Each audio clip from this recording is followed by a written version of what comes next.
Assalamualaikum warahmatullahi wabarakatuh. Perkenalkan, namaku M. Afif Tama Putra, NIM 1232102. Aku berasal dari Teknik Geofisika.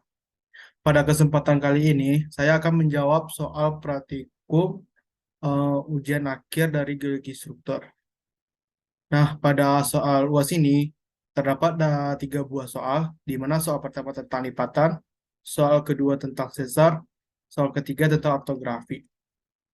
Nah, pada UAS ini saya diberikan 4 buah plan, di mana sesuai dengan NIM saya NIM 22, ada plan A, plan B, plan C, dan plan D, di mana informasi ini akan digunakan pada 3 soal yang sudah diberikan.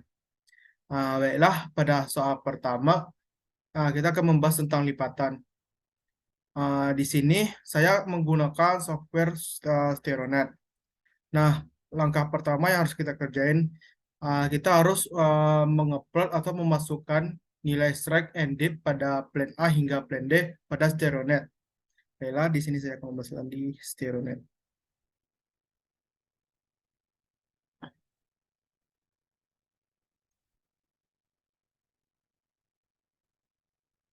Sebelum itu kita akan mengapai datasetnya menjadi plan. Habis itu formatnya itu strike dip and quad. Setelah itu kita memulai memasukkan nilai strike and dip pada plan pertama, itu plan A. Yaitu nilainya 300, dipnya 50. Terus pada yang kedua 345 sama 35. Yang ketiga 110, dipnya itu 35.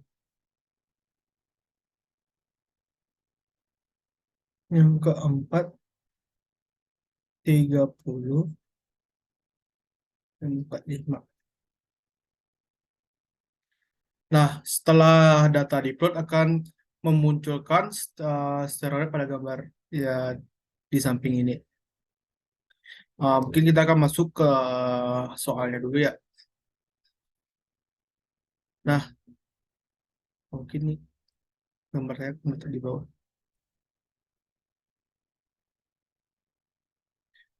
Pada soal 1.1 ditanyakan kedudukan garis perpotongan sayap A dan sayap B. Sebelum itu kita harus mengetahui dulu apa yang dimaksud dengan kedudukan garis. Nah, untuk dari informasi itu adalah bidang, di mana bidang itu terdiri dari strike dan dip. Dan untuk garis itu tuh akan menunjukkan nilai trace dan plumb. Nah, di sini yang dimintanya itu adalah kedudukan garis perpotongan di sayap A dan B. Berarti kita akan menggunakan plan A dan plan B. Oke, kita akan di Steronet. Nah, kita akan menggunakan plan A dan plan B, di mana plan A itu adalah 1 dan plan B itu adalah 2. Kita akan menghilangkan dulu. Nah, untuk kedudukan garis pada aplikasi software Steronet ini adalah perpotongan antara plan A dan plan B, atau titik potongnya di mana. Nah, di sini saya akan menggunakan tools calculation. Sebelum itu, untuk menentukan kedudukan ini juga kita bisa dengan ngupload manual dengan cara pakai tools data, terus ke enter with mouse. Nah, di sini kita bisa ngupload bidang ataupun titik dengan menekan klik dan ditambah dengan save. Nah, di sini saya akan menggunakan tuh dari Serenade sendiri, yaitu calculation. Nah, di calculation kita akan masuk ke to place calculation. Nah, di sini kita harus memasukkan dulu plan A dan plan B. Nah, ini kita blok, terus masuk ke use selected plans. Nah, di sini didapatkan nilai titik potongnya itu dinilai 84,6, 34,6. Nah, di sini kita bisa add to plot dan oke. Nah, kita sudah mendapatkan kedudukan garis dari sayap A dan sayap B. Nah, sebelum itu kita juga bisa mengganti warna agar ini bisa kelihatan bagus ya. Nah, di sini saya akan menggunakan warna merah untuk menjadi titik kedudukan garisnya. Nah, berarti untuk soal 1.1 sudah terselesaikan.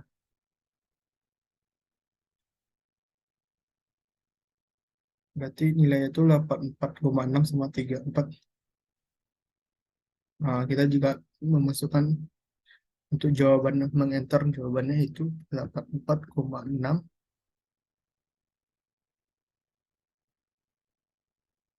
dan 34,6.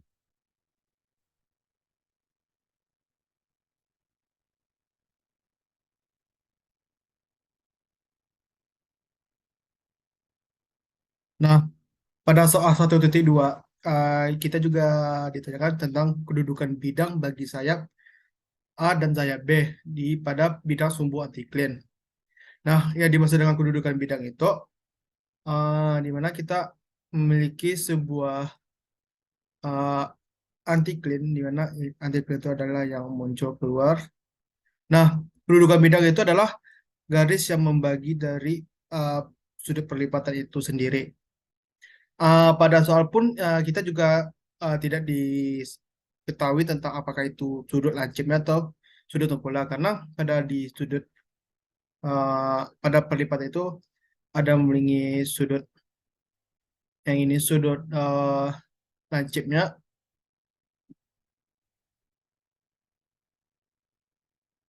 uh, yang ini adalah sudut tempola. Nah, yang akan menjadi bidang itu kita akan mencari garis itu di sudut lancip. Mungkin kita clear dan lanjut ke stereonet. Nah, caranya sama, kita akan menggunakan tools dari stereonet sendiri. Kita juga bisa dengan mengupload manual dengan cara ini kita hapus dulu. Nah,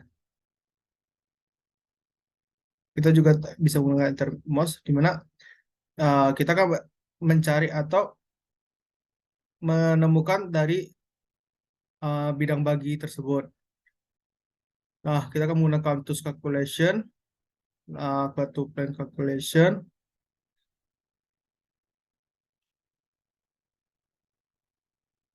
terus input data, you selected.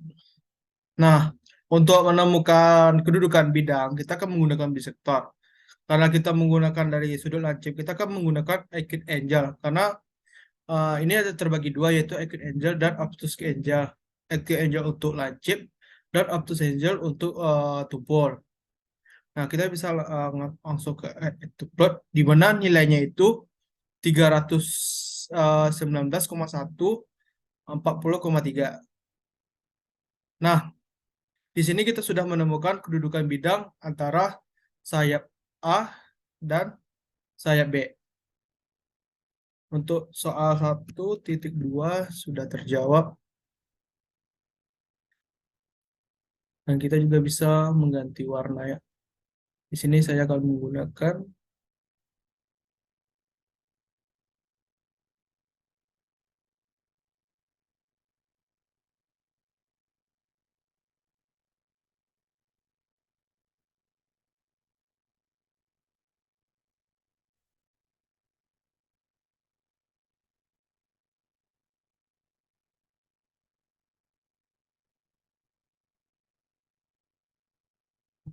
ini ada kesalahan.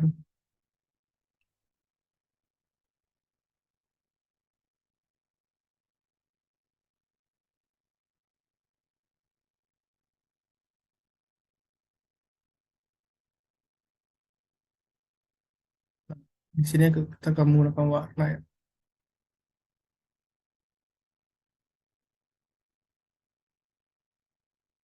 Di sini saya akan menggunakan warna biru ya.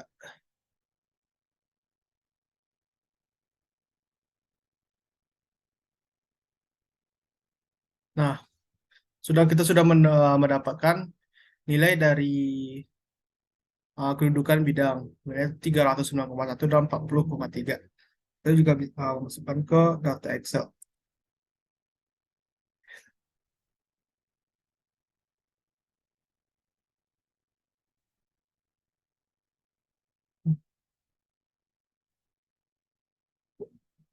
319,1 dan 40,3.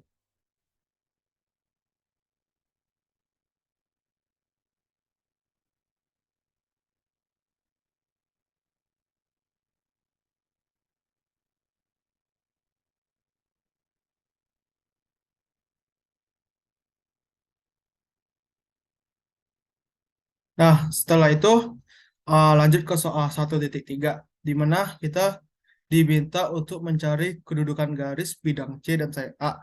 Nah, untuk soal 1.3 ini sama dengan soal 1.1, di mana kita akan mencari perpotongan di bidang C dan sayap A. Kembali ke Steronet, kita langsung ke plan. Kita ganti dulu ya, plans. Di mana titik C itu adalah di plan nomor 3. Ini kita hapus ya B.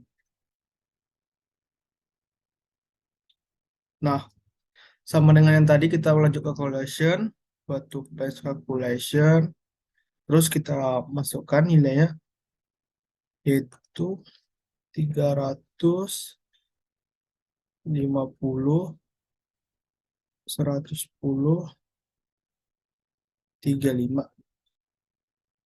Nah, nilai dari kedudukan garis itu, di mana kedudukan itu terletak di 116,3 dan 4,4. Langsung add to plot dan oke. Nah, di sini kita sudah menjawab 1.3. Dan itu bisa untuk mengganti warnanya di view inspector. Di sini saya akan menggunakan warna biru cerah. Oke.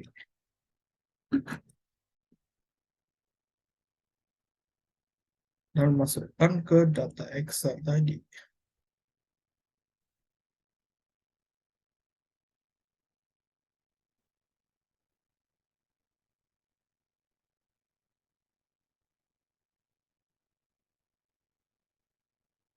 Empat koma empat.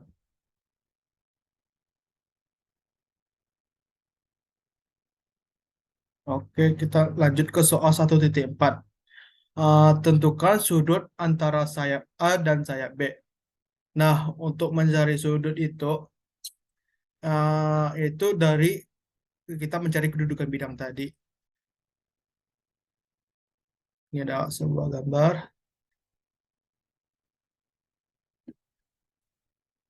Kan ini adalah kedudukan bidangnya. Nah, yang akan kita cari itu adalah sudut pada garis bagi ini.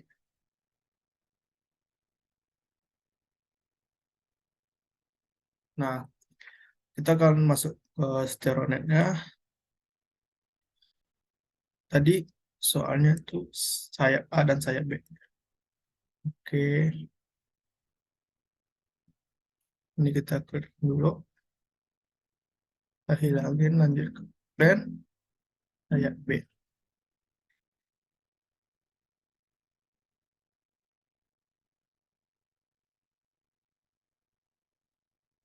Di calculation, to plan calculation. Kita masukkan datanya dulu.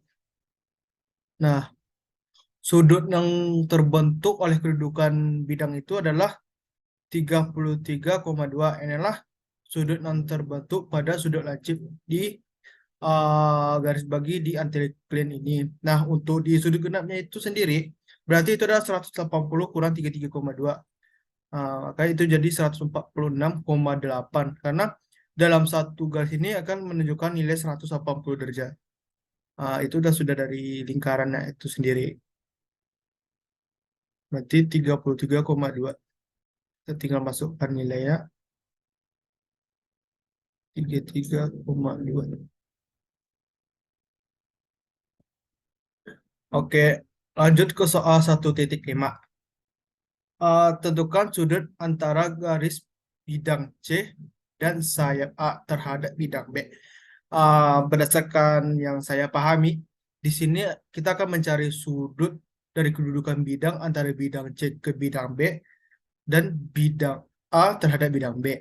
Karena bidang A dan bidang B ini sudah diketahui di soal 1.4, yaitu bernilai 33,2, kita akan tinggal mencari sudut di bidang C dan bidang B. Nah, kita akan kembali ke stereonet. Ini kita close dulu. Berarti 2 dan 3. Ini kita hapus. Nah, sebelum itu kita akan sambil mencari dari kedudukan garis ya.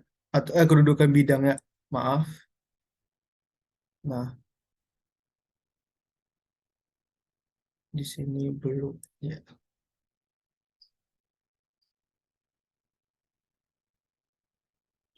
Nah, antara C dan B. Nah, di sini di mana kedudukannya bidang itu terletak di 47,5, 17,9 dan sudut yang terbentuknya itu 61,2 pada sudut tumpul. Di sini saya akan asumsikan pada sudut tumpul di sumbu antiklinnya dan uh, pada pada sudut, bentar, pada di itu plotnya dulu.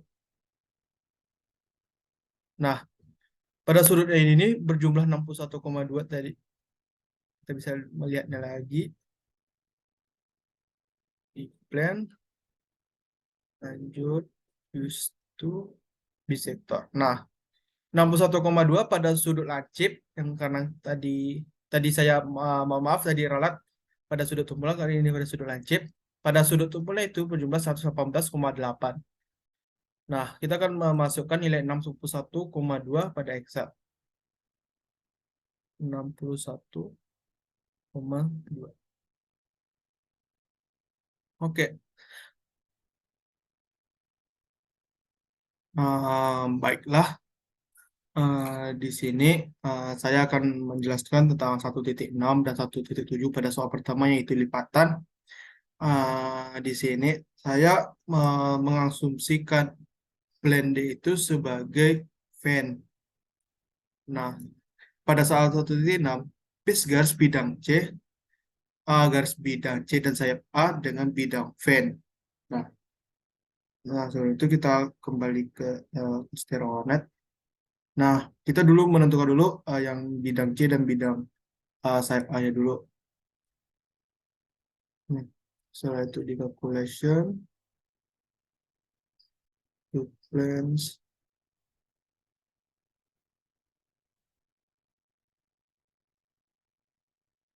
wah, 350 sama berapa nih? 110, 10 dan 35. Karena itu di sudut lancip, maka saya akan di sudut lancip kan. Oke.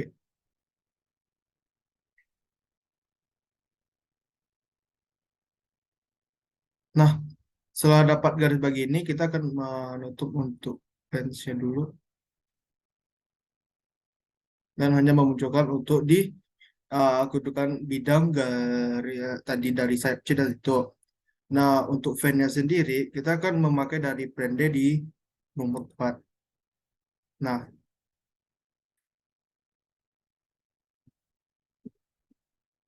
oke.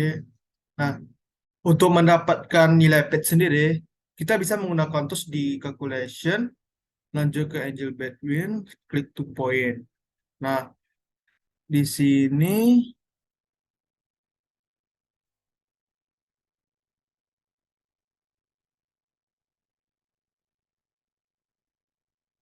kita akan mencari di mana pelungnya itu bernilai 0.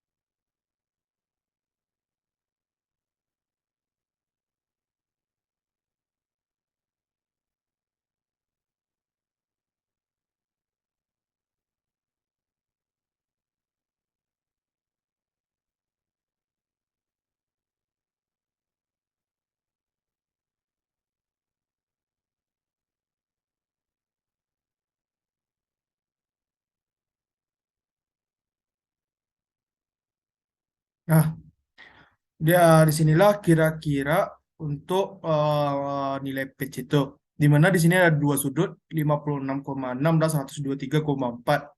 Nah, untuk nilai pitch itu sendiri, itu tuh memakai sudut terkecil. Maka pitch pada 1,6 itu berkisar di 56,6. Nah, oke, lanjut di soal 1,7. Garis bagi antara bidang C dan sayap A terhadap fan dan sayap B. Nah, kedudukan berarti garis bagi itu sama dengan di kedudukan bidang bagi sayap A dan sayap B di A 1,2 ya. Steronet, fan dan sayap B. Ini kita hapus.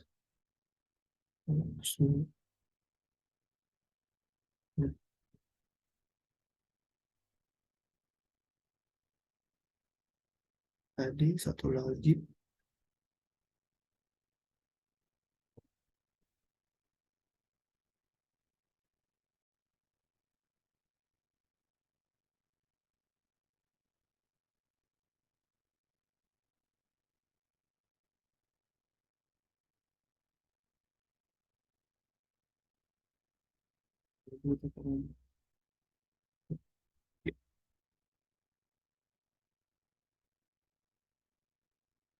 Fan population masukkan tadi tiga 350, setelah itu 110, 310.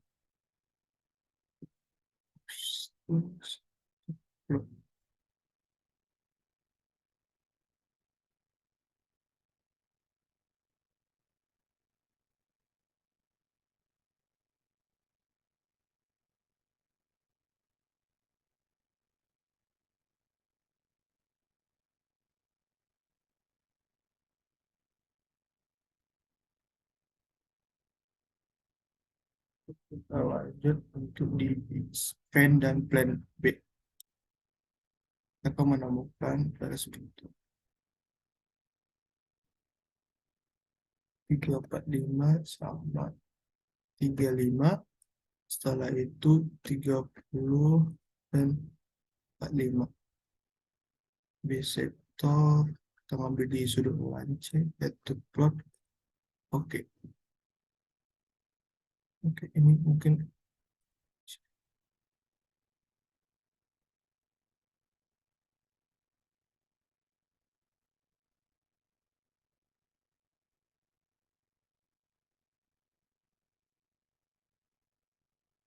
Nah, di sini kita sudah mendapatkan di mana adanya bidang C dan A dan V dan B. Nah, di sini yang ditanya itu adalah garis bagi atau kedudukan garis baginya. Berarti kita tinggal di calculation. Sebelum itu kita harus mengetahui dulu tadi untuk nilai-nilai dari garis bagi yang sebelumnya 32687 dan oke, di calculation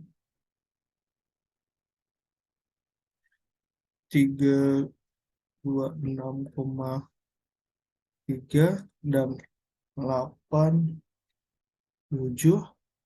Untuk di bisa keduanya itu ada nilainya 10 dan 37,8. Oke, itu plot. Oke. Nah, eh, untuk nilai dari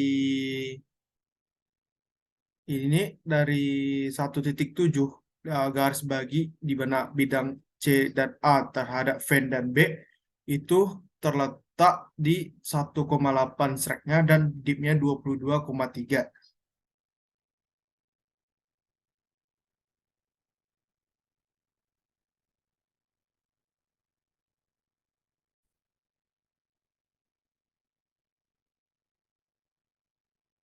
Baiklah, untuk soal kedua tentang sesar. Nah, yang pertama itu tuh eh, diketahui bidang A itu sebagai Shift fracture pertama, bidang B Shift fracture kedua, dan bidang C menjadi bidang sesar. Nah, kita akan mengupload untuk bidang A dan bidang B sebagai shift fracture karena sebagaimana kita tahu shift fracture akan pastikan akan berpasangan. Nah, di sini jadi shift fracture. Nah, ini kita akan mengubah warnanya menjadi hitam.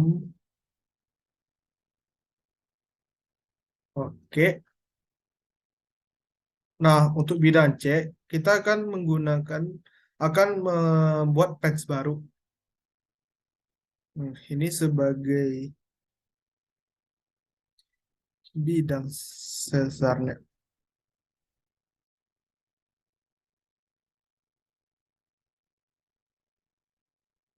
Nah, yaitu 110 dan 35.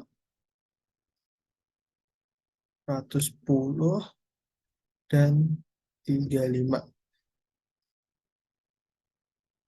Nah, untuk membedakan warnanya, untuk sesar sendiri, saya akan memberi warnanya menjadi merah.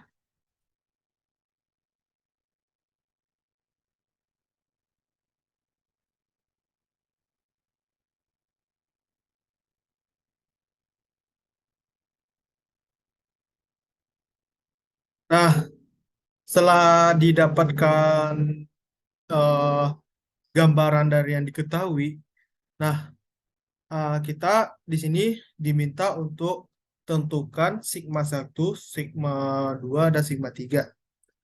Nah, sebelum itu kita akan mengetahui apa yang dimaksud dengan sigma. Sigma itu adalah tegasan yang dikenakan pada self fracture. Nah, ini contohnya saya gambarkan. Kita akan membuat yang 3 dimensi.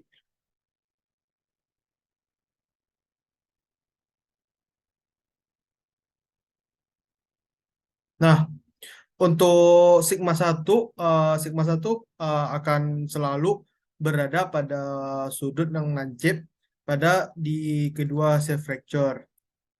Berarti arah ke sini adalah sigma satu. Dan untuk sigma 3 akan selalu mengarah kepada sudut yang tumpul.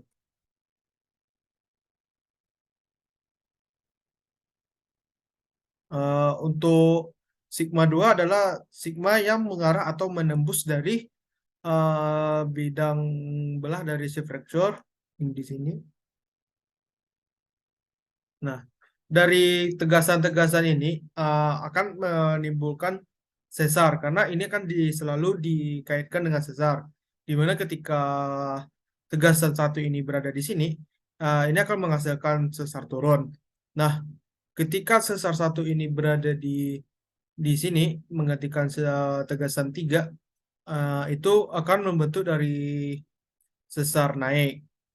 Nah, kita akan mengupload eh, bagian-bagian atau dari tegasan-tegasan atau sigma-sigma ini kepada gambar secara online atau kondisi geologi yang sudah kita buat di stereonet ini. Nah, akan kita tahu di mana tegasan satu pasti akan selalu di bidang lancip, berarti di sini. Berarti arahnya akan ke sini untuk tegasan satu. Nah, untuk tegasan 3 itu akan mengarah ke sini atau selalu ke sudut tumpul. Dan tegasan kedua itu akan mengenai titik perpotongan dari ini.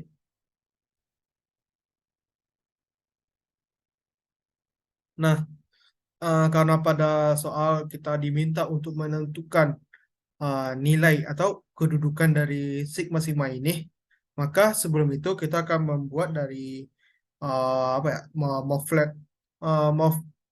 movement plan atau dari pergerakan dari sesar ini. Nah, pergerakan sesar ini dia bisa diambil, bentar ini akan saya keluarkan dulu semua gambarnya. Diambil dari di tengah-tengah atau di perpotongan shape fracture ini. Kita ke enter mouse,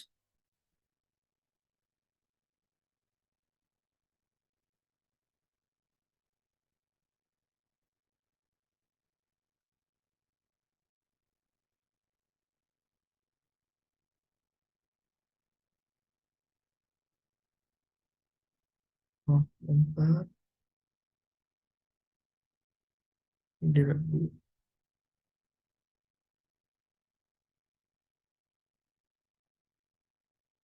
untuk pen.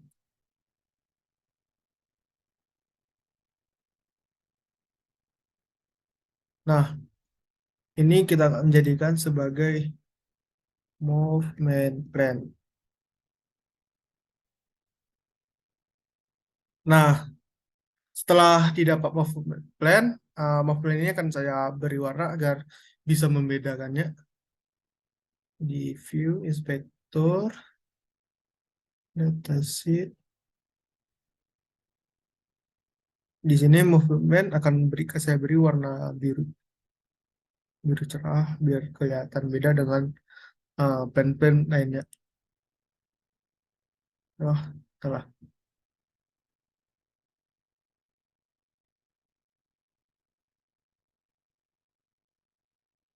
Ini jadi movement plan.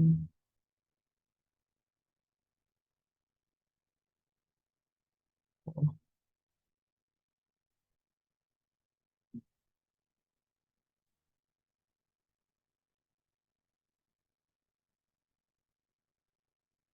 mungkin apa ya?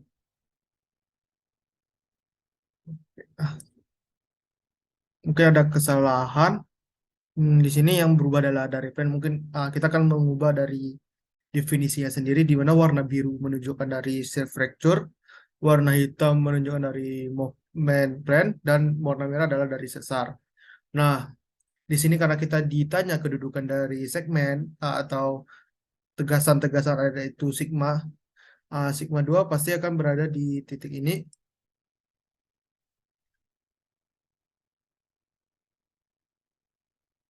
Ya, inilah nilai sigma. Di mana nilai sigma 2 itu bernilai 84,5, trennya ada plungnya 34,6. Nah, di sini akan saya ubah jadi sigma 2.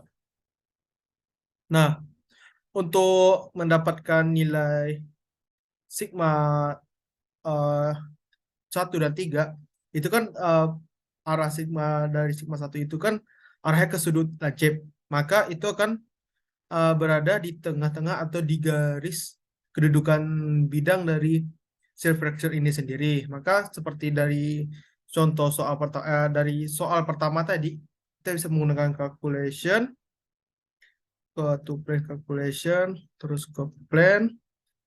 Nah, kita harus memasukkan dari nilai strik dan div. Nah, di sini kita pakai bishooter karena itu di sudut lancip, maka kita kan di sudut lancip dulu. Oke. Nah, kita akan mendapat dari kedudukan bidang ini, maka eh, beradanya dari sigma 1 itu berada di tengah-tengah ini. Nah, kita tinggal ngeklik. Nah, di mana nilai dari sigma 1 sendiri, di mana trennya itu 341,3 dan plungnya itu 17,7. Inilah kedudukan dari sigma 1. Sigma 1. Nah, setelah mendapat nilai sigma 1, kita akan mencari nilai dari sigma 3. Sigma 3 itu adalah tegasan yang mengarah ke sudut tumpul. Nah, sebelum itu kita akan mencari dari kedudukan bidang shape fracture ini sendiri dulu. Seperti yang tadi. Calculation, ke to plan calculation, lanjut ke plans, masukkan.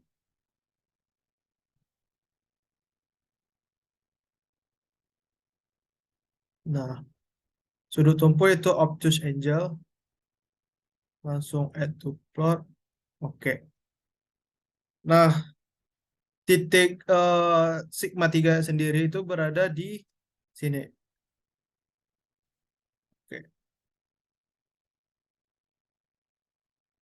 Nah, nilai dari sigma 3 itu sendiri adalah 229,5 dan 50,7. Ini adalah nilai dari sigma 3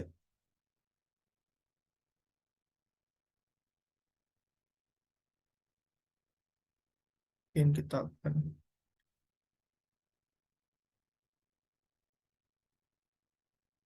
Nah,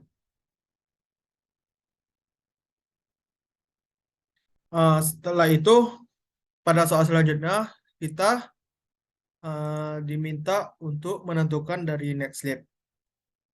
Sebelum net slip itu kita akan membagi garis ini.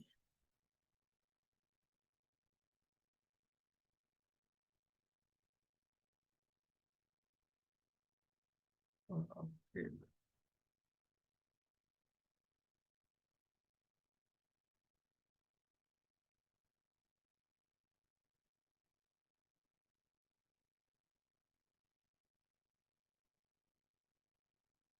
Mungkin dengan ini aja ya. Karena saya mengalami kesulitan. Gimana ya?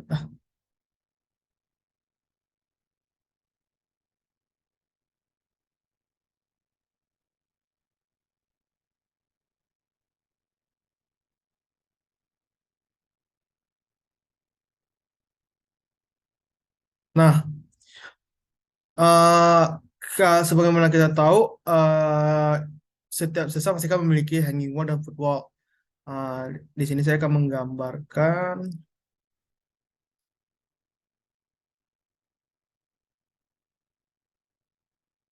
Nah, hanging wall pasti akan berada di bagian yang cembung. Berarti hanging wall itu berada di sini dan footwall itu berada di sini. Berarti ini footwall, ini hanging wall.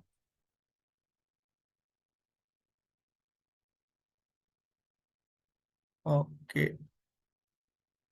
Nah, karena sebelum itu kita akan mencari eh, arah sesarnya, apakah itu sesar geser, sesar turun, ataupun sesar naik. Nah, untuk mencari arah pergerakan sesar ini sendiri, kita akan melihat dari arah dari tegasan, di mana tegasan dari sigma 1 ini akan menuju ke sini, pasti ini akan menuju ke sini. Dan untuk karena pergerakan sesar itu adalah suatu dua buah gaya yang akan berlawanan arahnya. Jadi ini akan bergeser ke sini.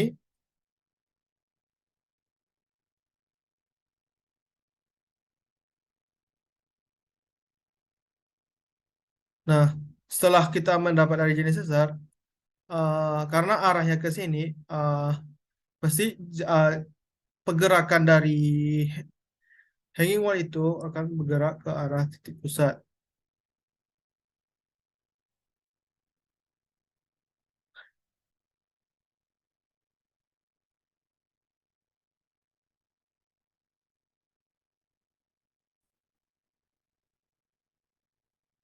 Uh, Setelah itu kita akan mencari dari nilai net slip tuh.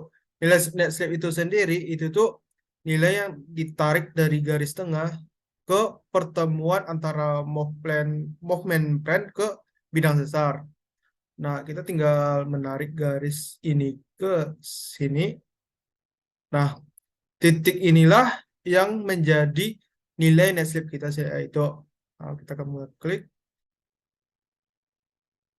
Nah, di mana nilai net slip yang kita temukan itu 203,3 dan 35,3. Itu adalah nilai dari net slip.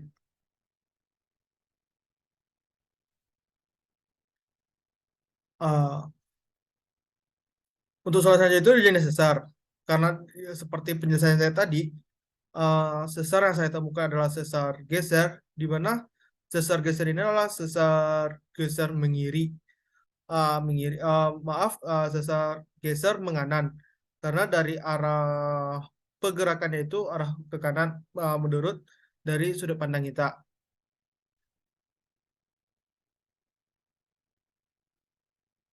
Mungkin saya akan menggambar ulang lagi untuk sesar itu, yang mana sesar kanannya. Ini kita ambil garis lurus. Oh, maaf, ini warna merah. Ini adalah tadi. Nah, arah dari pergerakan itu kita akan mengikuti dari tegasan, di mana di sini ada tegasan sigma satu, di mana arahnya itu akan mengarah ke sini, sehingga arah pergerakan sesar itu arah ke sini. Karena dari arah pergerakan itu memiliki dua buah gaya yang saling berlawanan, maka arah satu lagi akan mengarah ke sini.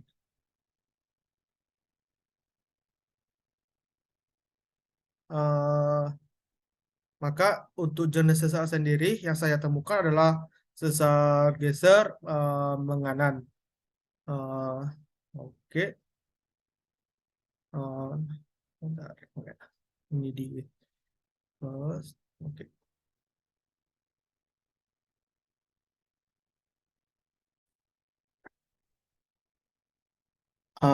Baiklah, di sini saya akan menjawab soal nomor 3 tentang ortografi.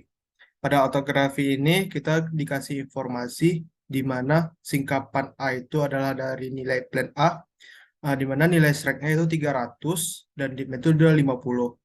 Nah, untuk di singkapan B, ini termasuk dari plan D. Plan D itu di mana strike-nya itu 30, dim itu 45. Nah, sebelum itu kita harus menggambarkan kondisi geologinya dari informasi. Nah, kita mulai dari di singkapan A. Untuk memudahkannya itu di mana arah Nora itu ke sini, berarti kita akan membuat garis bantu untuk menentukan nilai Nora dulu. Ini cuma diambil garis lurus.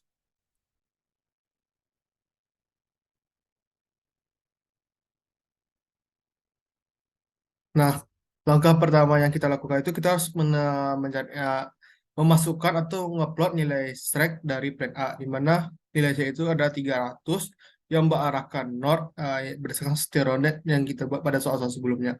Jadi 300 kalau dipakai busur, ini di sekitar,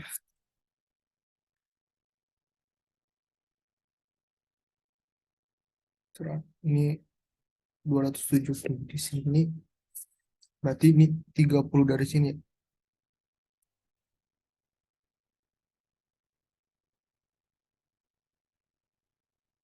Nah, arah strike-nya di sini. Tinggal kita tarik garis lurus untuk sebagai bidang bentuk kita nanti.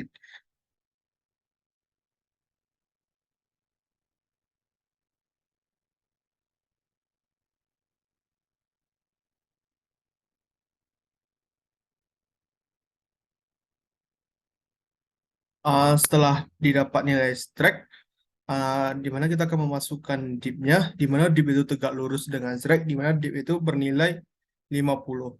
Nanti kita ambil garis lurus dari strike A.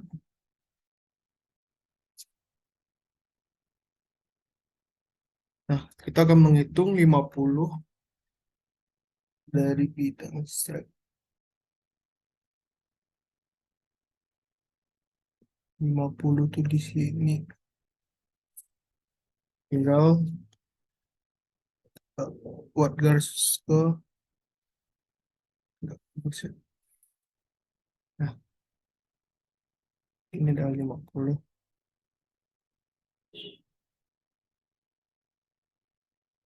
Nah, ini adalah dip. Nah, setelah memasukkan untuk di singkapan A, kita lanjut ke di singkapan B, di mana nilai strength itu 30. Sebelum itu kita akan membuat dulu lagi garis bantunya di mana arah nora itu ke atas.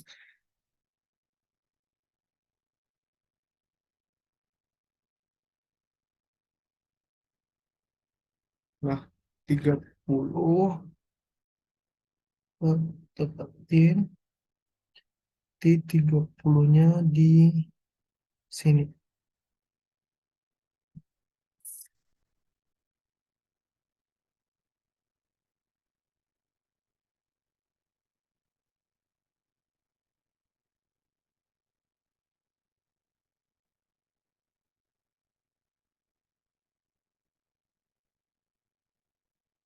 Nah, untuk arah dipnya itu sendiri, kita akan ambil ke garis tegak lurus di sini.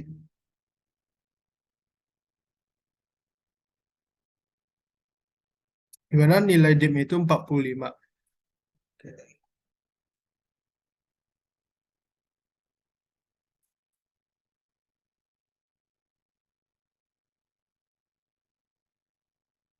45 di sini.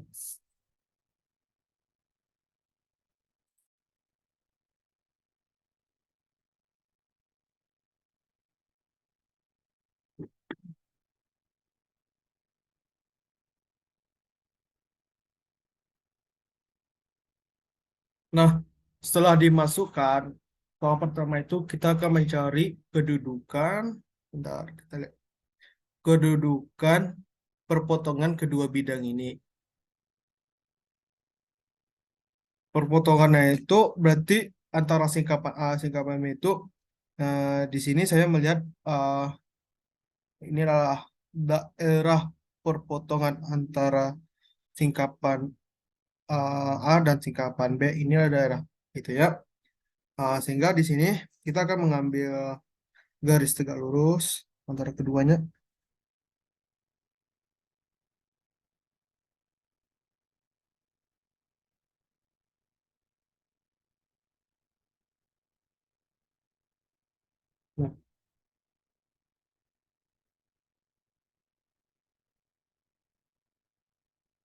Nah, setelah didapat ini, uh, untuk kedudukannya itu kita hanya perlu mengukur sudut ya yang berasal dari nilai tegak lurus antara strike di singkapan A dan strike singkapan B di yang di sini untuk menentukan kedudukannya. Kedudukan. Dari sini kita akan menghitung kedudukannya.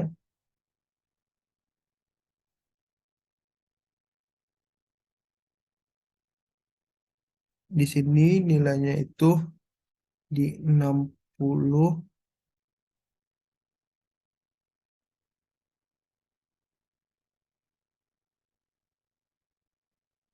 60 di 60 derajat. Di mana 60 derajat ini berarah ke, kalau sini di barat, berarti ini west, berarti ini 60 NW. Nah, setelah didapat nilai ini, eh, soal keduanya kita diminta untuk menentukan pitch garis perpotongan pada sikapan B. Nah, pitch dari sikapan B itu berarti dari nilai strike ini, inilah nilai pitchnya. Nah, kita tinggal mengukur sudut yang terbentuk antara ini ke sini.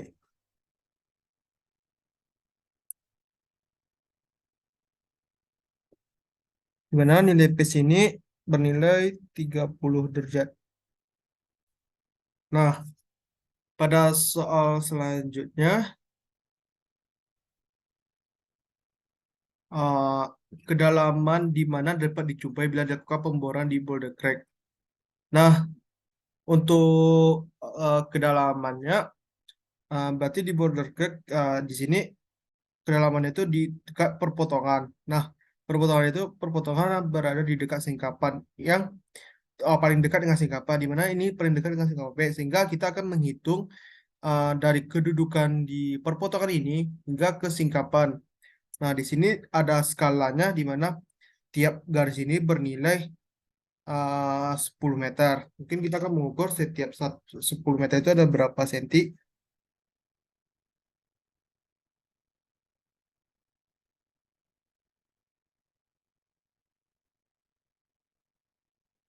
Nah, setiap 10 cm itu ada 10 meter, maaf, ada 1,3 cm. Nah, kita akan mengukur kedalaman itu dari perpolosan ini ke singkapan B.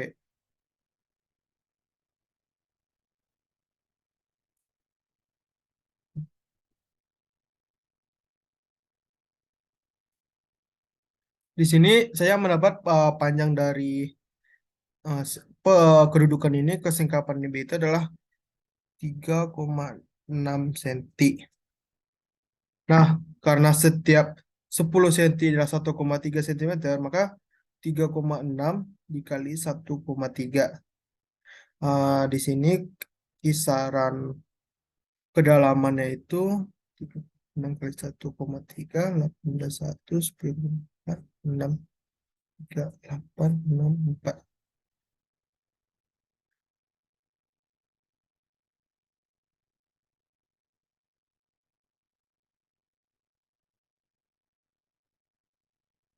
1,3 berarti 20,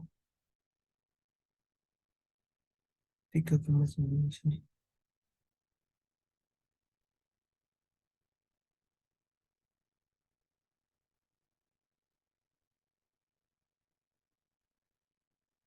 Maaf, ini untuk tidak dikali berarti di sini 3,6 dibagi 1,3. Berarti di kisaran kurang lebih 30 meter. Nah, untuk kedalaman jika dilakukan pemboran itu di pada kedalaman kurang lebih 30 meter.